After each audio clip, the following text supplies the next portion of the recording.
English essay, an accident. Life is full of accidents. Some accidents are pleasure giving and some are painful. Some accidents remain carved on the state of mind. It was 10th of March 2020. It was second day of our examination. At morning, every student hurried up to examination hall.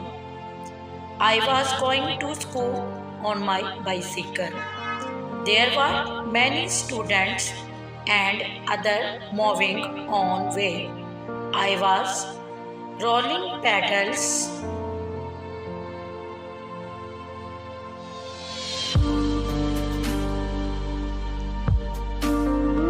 In great hurry, a car appeared from a street. The car struck to my bicycle.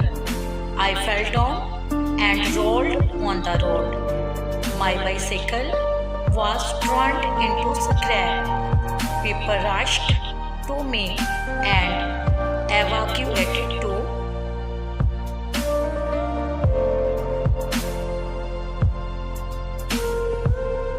hospital.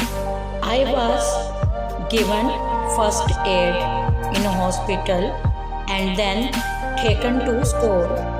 I was in senses and could sit in examination. Our driver found to buy a new bicycle for me. I thanked God. No big loss was caused.